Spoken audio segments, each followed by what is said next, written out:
I applied to 127 jobs, got rejected by every single one. At 46 years old, I was invisible, overqualified, too expensive, not the right fit. I could have given up, but instead I stopped asking for permission and started building something they couldn't reject. My name is Robert. For most of my life, I did what I was supposed to do. I got the degree, worked my way up, played by the rules, and for a while it worked, until it didn't. Until I was let go at 45. And suddenly all those years of experience, all that loyalty, it didn't matter. I was just another resume in a pile, another name no one called back. I'd spent 22 years in logistics and supply chain management. I knew the industry inside and out. I'd managed teams, optimized operations, saved companies millions. I was good at what I did. But when the company I worked for was acquired, my position was redundant. That's the word they used. Redundant. Like I was optional. I wasn't angry. I understood business. These things happen. I figured I'd land something new within a few months. I had experience, references, a solid track record. I was wrong. The first month I sent out 20 applications, got 3 responses, no interviews. The second month I expanded my search, applied to jobs I was overqualified for, jobs that paid less, jobs in smaller cities. Still nothing. By month 3 I was sending out applications like they were lottery tickets, hoping one would hit, changing my resume, tweaking my cover letter, taking keywords from job postings and stuffing them into my profile. Nothing worked. People told me not to take it personally, but how could I not? Every rejection felt like proof that I was too old, too expensive, too much. I started hiding my graduation year on my resume. I took off my earliest jobs. I even considered dyeing my gray hair. Anything to seem younger, more relevant. My wife, Angela, she tried to stay positive, but I could see the worry. We were living off her salary and my severance, which was running out fast. I'd wake up every morning, open my laptop, and scroll through job boards. The same postings, the same automated rejections. Thank you for your interest, but we've decided to move forward with other candidates.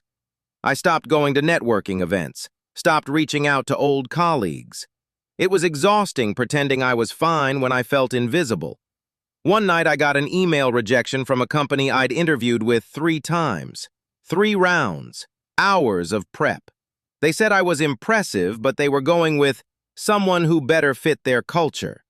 Translation, someone younger. I closed my laptop and just sat there. I was 46 years old, and I felt worthless. Month 6 hit and I was out of severance. We were dipping into savings. Angela picked up extra shifts. I felt like a burden. I applied to everything: retail management, warehouse supervisor, contract gigs, anything. 127 applications, 127 rejections. Some ghosted me. Some sent templated emails. A few were honest.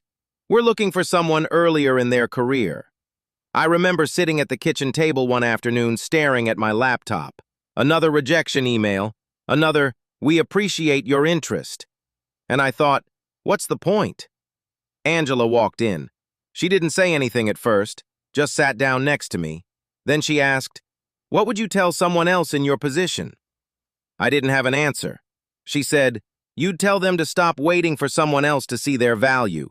You'd tell them to create their own opportunity." I wanted to argue, to say it wasn't that simple. But she was right.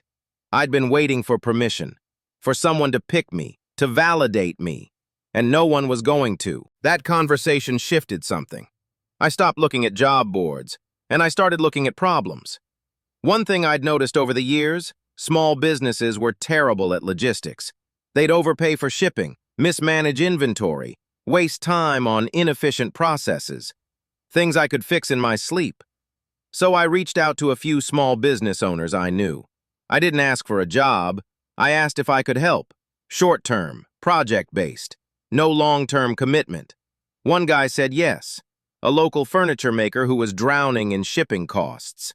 I spent 2 weeks analyzing his process, renegotiating contracts, setting up better systems. I saved him 30% on logistics in the first month. He paid me. Not much, but it was something. And more importantly, I felt useful again. Word got around. Another small business reached out, then another. I wasn't applying anymore, I was solving problems, and people were paying me for it. I started calling it freelance consulting, but really I was just helping small companies do what I'd done for corporations.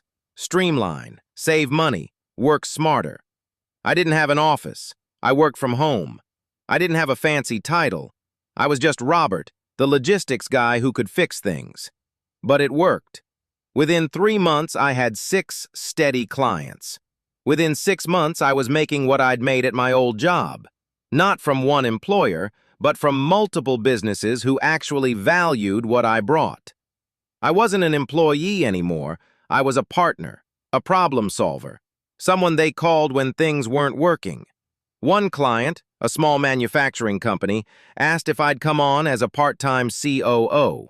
They couldn't afford full-time, but they needed someone with my experience. I said yes. And suddenly, I wasn't just surviving, I was thriving. The best part? I wasn't waiting for approval anymore. I wasn't hoping someone would call me back. I was building something on my terms.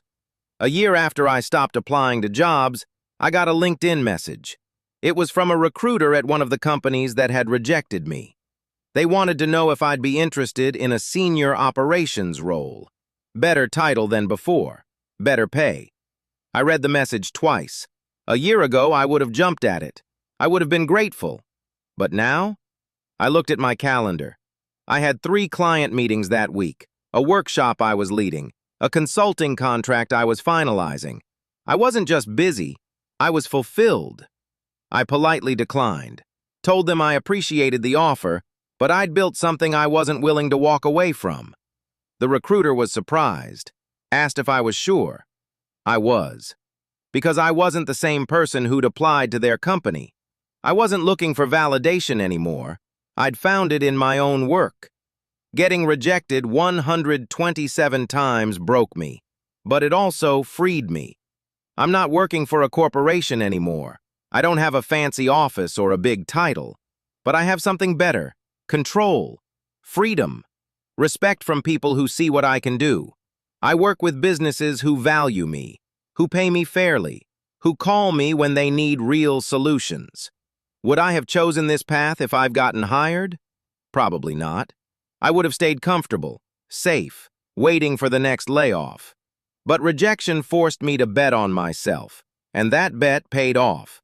If you're facing rejection, whether it's jobs, opportunities, or anything else, it's not a reflection of your worth. Sometimes rejection is just redirection. Stop waiting for permission. Start building your own path, because the world doesn't owe you opportunity, but you owe yourself the chance to create it. If this story hit you, drop a comment. What rejection are you facing? What path are you afraid to build? Let's remind each other, you don't need their yes, you just need your courage. And if you want more stories of resilience and reinvention, subscribe, because your best chapter might start with a rejection.